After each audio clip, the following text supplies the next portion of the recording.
Hello everyone, welcome to AnthroWord Education. So in this lecture we are going to discuss about the topic indigenous and exogenous processes of socio-cultural change in Indian society और यह anthropology paper 2 का topic number 5.3 है। Previous lecture में हमने Sanskritisation, westernisation और modernisation को discuss किया था। इस लेक्चर में हम डिस्कस करेंगे interplay of little and great traditions, Panchayati Raj and social change, media and social change. तो आइए लेक्चर को स्टार्ट करते हैं। तो सबसे पहले हम देखेंगे interplay of great and the little tradition. तो जो ग्रेट ट्रेडिशन है और जो लिटिल ट्रेडिशन है यह सिविलाइजेशन के ही पार्ट होते हैं और यह सिविलाइजेशनल स्कूल इन एंथ्रोपोलॉजी से एसोसिएटेड होते हैं। अब ये सिविलाइजेशनल स्कूल इन एंथ्रोपोलॉजी क्या है? ये स्कूल ऑफ थॉट है जो कि स्टडी करता है सिविलाइजेशंस को as a complex whole of great and the little traditions, और इसको पायनियर किया गया था by the Robert Redfield of the Chicago university. तो रॉबर्ट रेडफील्ड जो हैं वो एक अमेरिकन एंथ्रोपोलॉजिस्ट और एथनोलिंग्विस्ट थे। इन्होंने फॉक अर्बन कॉन्टिन्यूम का कॉन्सेप्ट दिया था in order to explain the interaction of the civilisation, और ये interaction of the civilisation great tradition और लिटिल ट्रेडिशन से रिलेटेड है। फॉक अर्बन कॉन्टिन्यूम क्या होता है? ये एक कॉन्सेप्ट है जो कि डिस्क्राइब करता है the transformation from the rural to urban societies and how the two types of societies interact. तो ये है फॉक अर्बन कॉन्टिन्यूम। अब यहाँ पे ट्रेडिशन का डेफिनेशन देख लेते हैं कि जो ट्रेडिशन वर्ड है इसका ओरिजिन वर्ड जो है वो है ट्रेडर, जिसका मतलब होता है टू ट्रांसमिट। तो इस तरीके से हम देखते हैं कि जो ट्रेडिशन है यह ट्रांसमिटेड वैल्यू ऑफ बिहेवियर होता है ऑफ एनी कम्युनिटी, जो कि over the period of time जो है वो परसिस्ट रहा है। तो ये होता है ट्रेडिशन। तो यहाँ से हम देख सकते हैं कि ये ग्रेट ट्रेडिशन है, ये लिटिल ट्रेडिशन है, और लिटिल ट्रेडिशन से ग्रेट ट्रेडिशन की तरफ जो प्रोसेस हो रहा है उसको यूनिवर्सलाइजेशन बोलते हैं, और ग्रेट ट्रेडिशन से लिटिल ट्रेडिशन की तरफ जो भी ट्रांसफॉर्मेशन या ट्रांसमिशन होता है वो होता है पेरिकलाइजेशन। तो इन टर्म्स को हम आगे डिस्कस करेंगे। अब हम देखेंगे concept of the little and the great traditions.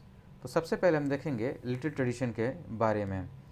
तो लिटिल ट्रेडिशन जो है ये बेसिकली लिटिल कम्युनिटी से जुड़ा हुआ है, और इसके फीचर्स हैं कि according to the Robert Redfield जो एक लिटिल कम्युनिटी होता है यह स्मॉल ग्रुप ऑफ पीपल होता है। कि लिटिल कम्युनिटी में जो है स्मॉल ग्रुप ऑफ पीपल होते हैं जो कि कम्युनिटी लाइफ के एलिमेंट्स को कैरी करते हैं as a result of living together.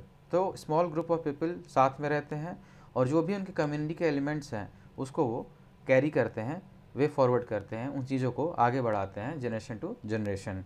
Little community को माना जाता है कि यह smallest unit of entire mankind होता है, यह as a human smallest unit होता है इंटायर मैनकाइंड का। रेडफील्ड की एक बुक थी लिटिल कम्युनिटी जो कि 1955 में पब्लिश हुई थी।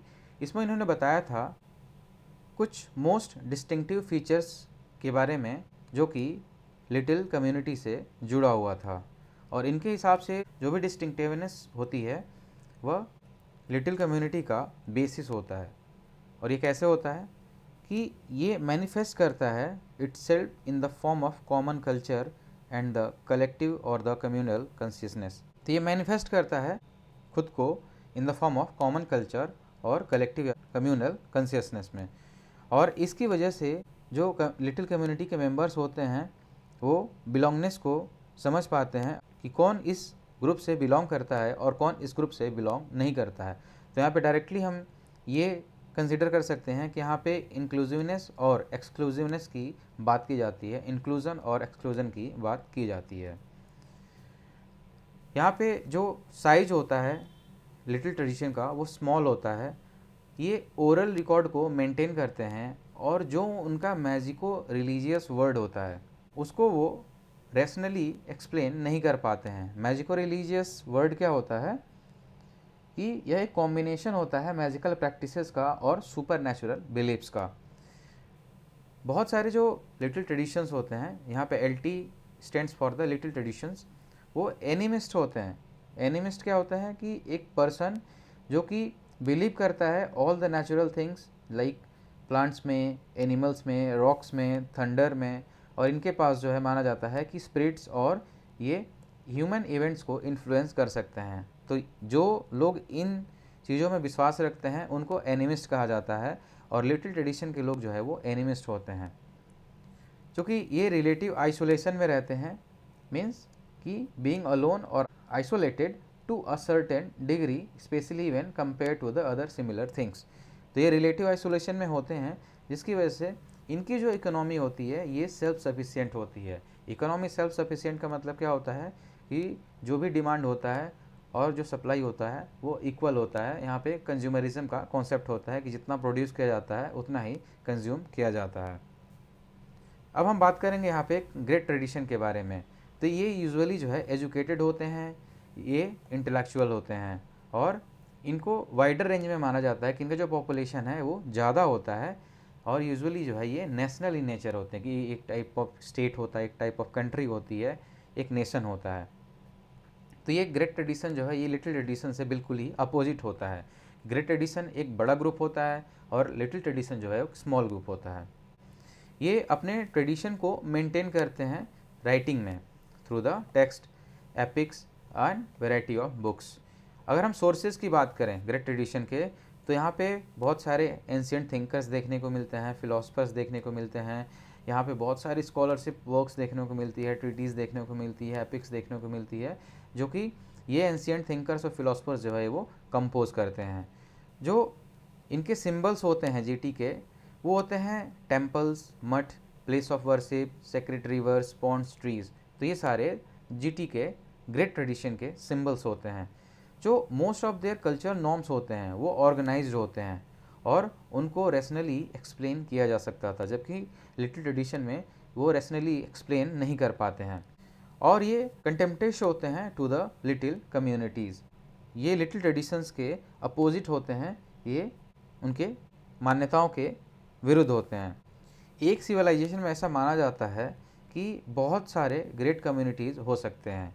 इंडिया की बात करें तो हिंदू एक रिलीजन है जिसको ग्रेट कम्युनिटीज माना जाता है। उसके अलावा इस्लामिक, बुद्धिस्ट और बहुत सारे ग्रेट कम्युनिटीज़ हैं जो कि एग्जिस्ट करती हैं, और एट द सेम टाइम जो है thousands of the little communities जो है वो इंडिया में पाई जाती हैं। तो ग्रेट ट्रेडिशंस के अलावा जो लिटिल ट्रेडिशंस हैं वो भी पाई जाती हैं एक कंट्री में, लाइक कि इंडिया में हमने देखा कि great tradition like Hindu, Islamic, Buddhist, ये सारे ग्रेट ट्रेडिशंस के पार्ट हैं, और बहुत सारे जो लिटिल कम्युनिटीज़ हैं लाइक ट्राइबल कम्युनिटीज़ हैं वो भी पाई जाती हैं। और एलटीज़ के पास जो है स्ट्रॉन्ग अट्रैक्शन ऑफ जीटी होता है।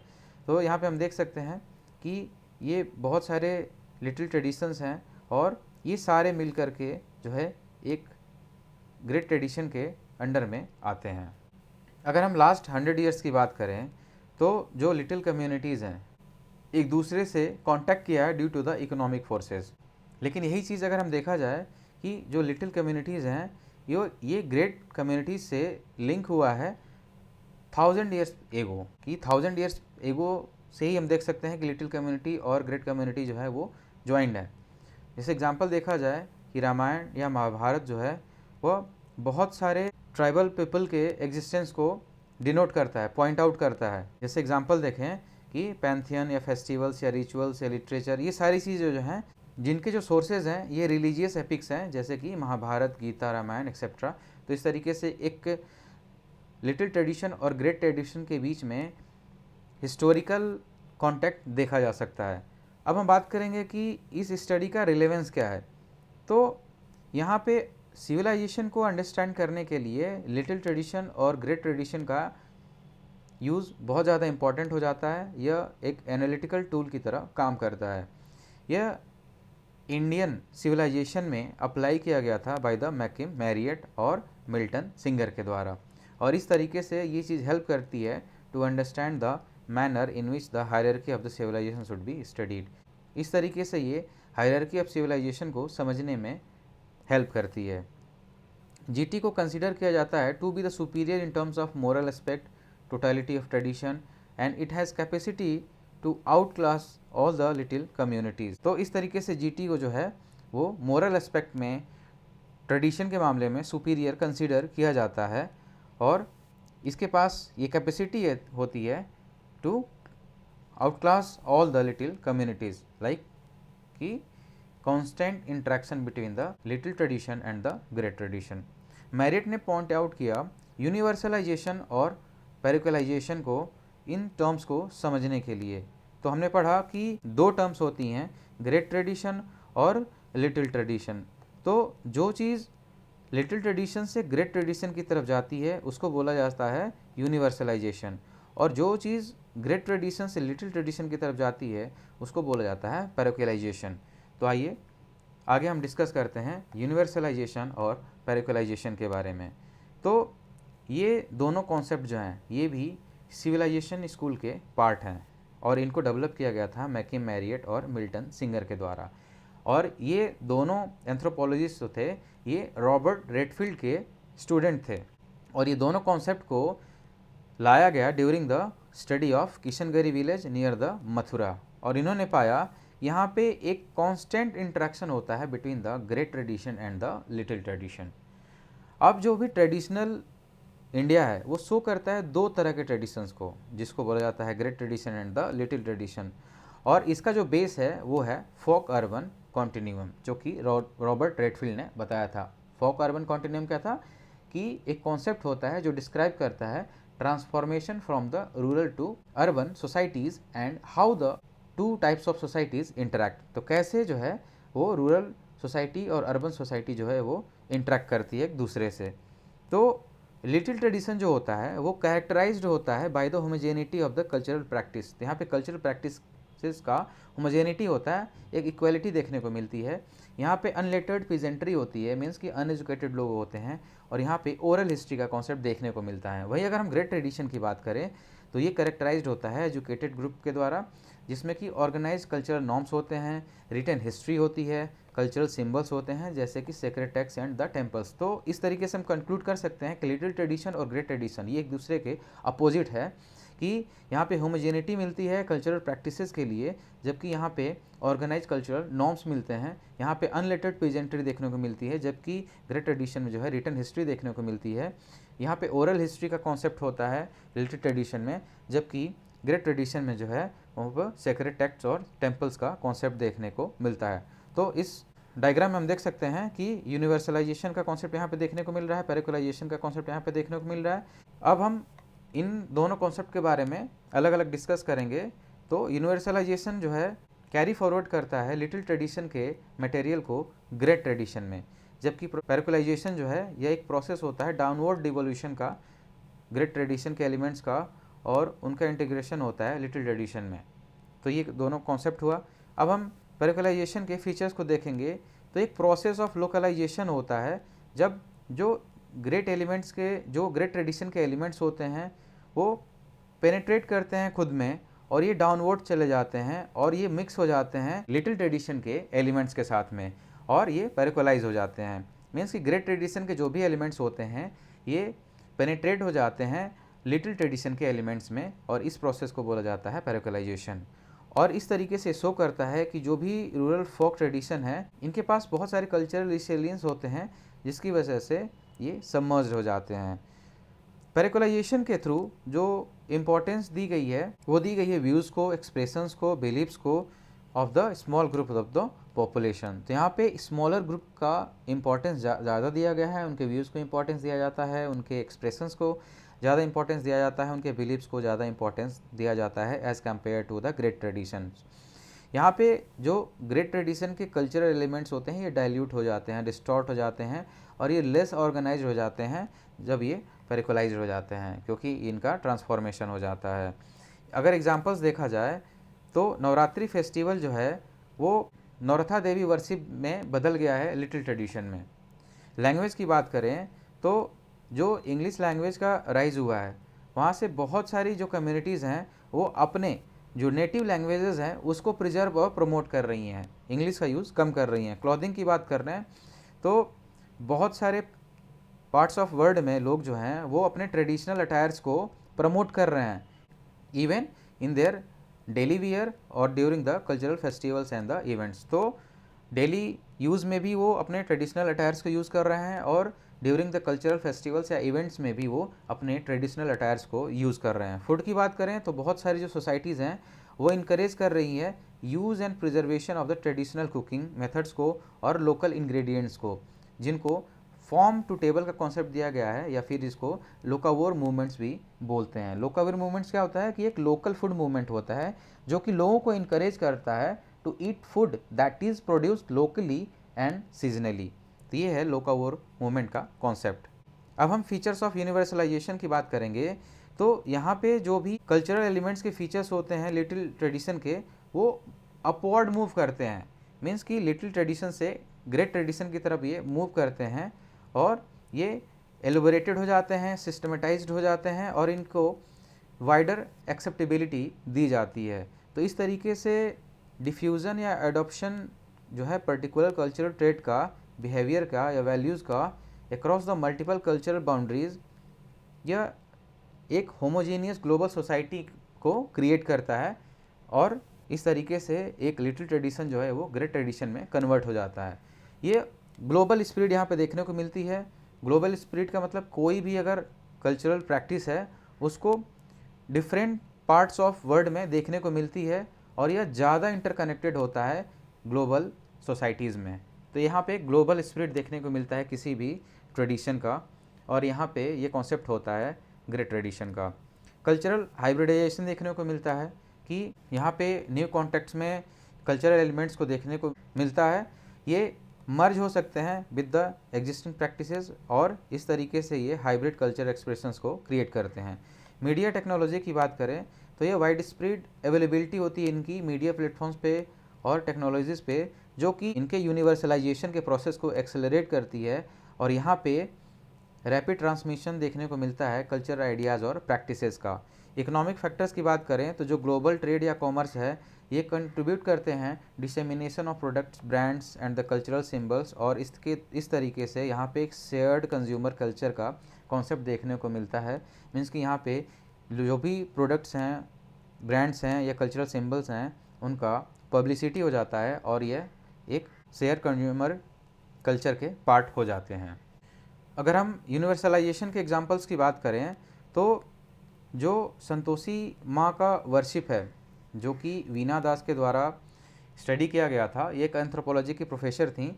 तो संतोषी माँ जो है वो गॉडेस नहीं थी ऑफ द ऑल इंडिया, ये ऑल इंडिया गॉडेस नहीं थी, लेकिन ग्रेजुअली ये ऑल इंडिया इनका वर्शिप होने लगा और इनका प्लेस जो है वो ग्रेट ट्रेडिशन में पाया गया। सलूनो फेस्टिवल है किशनगढ़ी का, यह रक्षाबंधन बन गया जो कि एक ग्रेट ट्रेडिशन का पार्ट है। लैंग्वेज की बात करें तो इंग्लिश जो है वह एक यूनिवर्सल लैंग्वेज हो गया और इसको वाइडली यूज़ किया जाने लगा बिजनेस में, एकेडमिया में, इंटरनेशनल रिलेशंस में। क्लॉथिंग की बात करें तो जो भी वेस्टर्न स्टाइल क्लॉथिंग है जैसे जीन्स, टी शर्ट, ये सारी चीज़ें जो है यूनिवर्सली अडॉप्ट की गई। फूड की बात करें तो जो फास्ट फूड हैं, पर्टिकुलरली जो अमेरिकन ब्रांड्स हैं like McDonald's and the Starbucks, उनको भी ग्लोबली स्प्रेड किया गया। तो ये एग्जाम्पल्स हैं यूनिवर्सलाइजेशंस के। अब हम बात करेंगे पंचायती राज एंड द सोशल चेंज के बारे में। तो जो पंचायती राज है ये डिनोट करता है 3 tyre institutional structure of the rural local self governance of the India. तो यहाँ पे 3 टायर इंस्टीट्यूशनल स्ट्रक्चर देखने को मिलता है। अगर हम लोकल सेल्फ गवर्नेंस की बात करें तो इसकी जो हिस्ट्री जो है वो एंशियंट टाइम से देखने को मिलती है in the form of the village panchayat समितिज एंड द सभाज। तो एंशियंट हिस्ट्री में भी इन सारे कॉन्सेप्ट्स को हमें देखने को मिलता है in the form of village panchayat समितिज एंड द सभाज। ये कॉन्सेप्ट जो है इंडिया में 73rd अमेंडमेंट एक्ट ऑफ 1992 के थ्रू लाया गया था, जो कि एक मैकेनिज्म था for the decentralization of the power and materializing the people's participation. तो इस तरीके से यहाँ पे डिसेंट्रलाइजेशन ऑफ पावर का कॉन्सेप्ट लाया गया और लोगों का पार्टिसिपेशन है लोकल डेमोक्रेसी में, उनको भी ये अपॉर्चुनिटी प्रोवाइड कराई गई। जो ट्राइबल एरियाज़ हैं उनसे रिलेटेड जहाँ पे पंचायती राज का कॉन्सेप्ट नहीं अप्लाई किया जाता है, वहाँ पे लाया गया था panchayat extension of schedule areas act 1996, जिसको पेसा एक्ट 1996 के नाम से भी जाना जाता है। जो फीचर्स हैं 73rd अमेंडमेंट के, इसको देख लेते हैं कि यहाँ पे लोकल बॉडीज़ बनाएगी जैसे पंचायत, और ये कॉन्स्टिट्यूशन का पार्ट हो गया। जो पंचायत हुई ये इंस्टीट्यूशन ऑफ सेल्फ गवर्नमेंट होगी, यहाँ पे खुद लोगों के द्वारा ये रन कराया जाने लगा। जो बेसिक यूनिट है डेमोक्रेटिक सिस्टम का वो ग्राम सभा को बनाया गया और जो भी एडल्ट मेंबर्स थे उनको एज अ वोटर रजिस्टर किया गया जो उस ग्राम सभा से बिलोंग करते थे। यहाँ पे 3 टियर सिस्टम देखने को मिला जो कि विलेज लेवल, ब्लॉक लेवल और डिस्ट्रिक्ट लेवल पे देखने को मिलता है। यहाँ पे डायरेक्ट इलेक्शन और यूनिवर्सल एडल्ट फ्रेंचाइज का कॉन्सेप्ट दिया गया कि लोग यहाँ डायरेक्टली अपने रिप्रेजेंटेटिव को चूज़ कर सकते हैं और यहाँ पे यूनिवर्सल एडल्ट फ्रेंचाइज का कॉन्सेप्ट लाया गया जो कि एक डेमोक्रेटिक प्रिंसिपल है जो सारे एडल्ट सिटीजन्स को राइट देता है to vote in the elections regardless of their race, caste, religion, gender और द सोशल स्टेटस। यहाँ पे सीटें रिजर्व की गई एससी, एसटी और वीमेन के लिए। 5 साल का यूनिफॉर्म टर्म प्रोवाइड कराया गया। यहाँ पे इंडिपेंडेंट इलेक्शन कमीशन बनाया गया इलेक्शंस को सुपरवाइज करने के लिए और पंचायत जो है वो प्रिपेयर करता है plan for the economic development and the social justice के लिए। अब यहाँ पे हम केस स्टडी देखेंगे कि बिहार में एक संदेश ब्लॉक है, वहाँ पे विलेजर्स ने माओइस्ट डोमिनेंस के खिलाफ अपना डिस्प्लेजर शो किया और इन्होंने वोट उन लीडर्स के अगेंस्ट में किया और इस तरीके से वो जो लीडर्स थे उनको इन्होंने डिफीट कर दिया panchayat election of the Bihar में और उनको इन चीज़ों से मुक्ति मिली जो कि माओइस्ट डोमिनेंस था। फिर जो मार्जिनलाइज सेक्शंस हैं उनका पार्टिसिपेशन बढ़ा, उनके लिए लीडरशिप अपॉर्चुनिटी क्रिएट हुई और ये मार्जिनलाइज सेक्शंस में आते हैं विमेन, दलित्स और ट्राइबल्स। तो इस तरीके से जो विमेन लीडर्स हैं लाइक छवि रजावत या नौरती देवी, इन्होंने अपने विलेजेस को ट्रांसफॉर्म किया। एक सर्वे कंडक्ट किया गया था on the behalf of ministry of Panchayati Raj और ये पाया गया कि जो भी इलेक्टेड रिप्रेजेंटेटिव थे पंचायत के, स्पेशली विमेन, इन्होंने स्ट्रांगली सोशल इश्यूज़ के खिलाफ आवाज़ उठाई और इन्होंने जो भी चाइल्ड मैरिज, एल्कोहलिज्म, गैम्बलिंग या डोमेस्टिक वायलेंस है, इन जैसे समस्याओं के खिलाफ इन्होंने आवाज़ उठाई। जो विलेजेस हैं विद द स्ट्रॉन्ग पंचायती राज, इन्होंने स्कूल एनरोलमेंट्स को इंक्रीज़ किया, सैनिटेशन को इंक्रीज़ किया, हेल्थ केयर फैसिलिटीज़ को इंक्रीज़ किया। तो ये सारी चीज़ें हमें देखने को मिलती हैं। अब हम बात करेंगे मीडिया एंड सोशल चेंज के बारे में। तो मीडिया एक कलेक्टिव टर्म है for the various means of the mass communication through which की information is shared and the disseminated. अगर हम इनके टाइप्स की बात करें तो मीडिया जो है बेसिकली 3 टाइप की होती है, print media, audio visual media, social media. तो प्रिंट मीडिया में आता है newspaper, magazines, posters, pamphlets. Audio visual में आता है रेडियो, टेलीविज़न, फिल्म्स और सोशल मीडिया में इंटरनेट प्लेटफॉर्म्स आते हैं like Facebook and x. Media एक इंस्ट्रूमेंट है सोशल चेंज का और इसके पॉजिटिव और निगेटिव दोनों ही इम्पैक्ट्स हमें देखने को मिल सकते हैं। अगर पॉजिटिव इम्पैक्ट की बात करें तो ये किसी भी टॉपिक या इशू पे एक अवेयरनेस को क्रिएट करता है, यह लोगों को फॉर्मुलेट करता है उनके ओपिनियन देने के लिए जो भी उनके आसपास में घटनाएं हो रही हैं। यह एक प्लेटफॉर्म प्रोवाइड कराता है लोगों के लिए to debate and put forward their concerns and the opinions. तो एक प्लेटफॉर्म प्रोवाइड कराता है लोगों के डिबेट करने के लिए। इसको हमेशा as a tool of education use किया जाता है। बहुत सारे इंटरटेनमेंट प्रोग्राम्स होते हैं जो कि लोगों के लाइफस्टाइल पे बहुत बड़ा इन्फ्लुएंस डालते हैं। ये भी एक मीडिया का पॉजिटिव इम्पैक्ट है। और सोशल मीडिया जो है आज के टाइम पे एक टूल हो गया है for the prominent people and representatives के लिए to engage with the people, कि इसके वजह से जो है जो भी प्रोमिनेंट लोग हैं, रिप्रेजेंटेटिव हैं, वो कॉमन लोगों के साथ इंगेज हो पाते हैं। निगेटिव इम्पैक्ट्स की बात करेंगे तो यहाँ पे अनरेस्ट देखने को मिल सकता है due to the fake news या मेलिशियस इन्फॉर्मेशन। तो फेक न्यूज़ की समस्या जो है आज के टाइम पे बहुत सारा बढ़ गई हैं। यहाँ पे जो भी फ्री एंड फेयर इलेक्शन होता है उसका डिस्टॉर्शन देखने को मिलता है due to the paid news, कि जो भी न्यूज़ दिखाया जाता है वो बायस्ड होता है क्योंकि उस न्यूज़ के लिए पे किया गया होता है। जो भी सेंसेशनलिज्म होता है न्यूज़ का, इसके वजह से अनबैलेंस्ड और बायस्ड ओपिनियन देखने को मिलता है। जो सोशल मीडिया है इसने जो रियल लाइफ है उसके जो इंटरेक्शन पैटर्न्स है उसको डिस्टॉर्ट कर दिया है। लीडर्स या ग्रुप्स के द्वारा इसका मिसयूज़ किया जाता है to force their ideologies and the views on the people. जो भी इंटरटेनमेंट प्रोग्राम्स हैं निगेटिव लाइफस्टाइल बिहेवियर को प्रमोट कर रहे हैं स्पेशली अमंग द चिल्ड्रन। अब मीडिया को सक्सेस बनाने के लिए कुछ चीज़ें की जा सकती हैं जैसे कि प्लुरलिस्टिक मीडिया ओनरशिप। ये क्या होता है कि non profit public service and community media can help to achieve the internal pluralism by incorporating the social and the cultural diversity in the content they produce।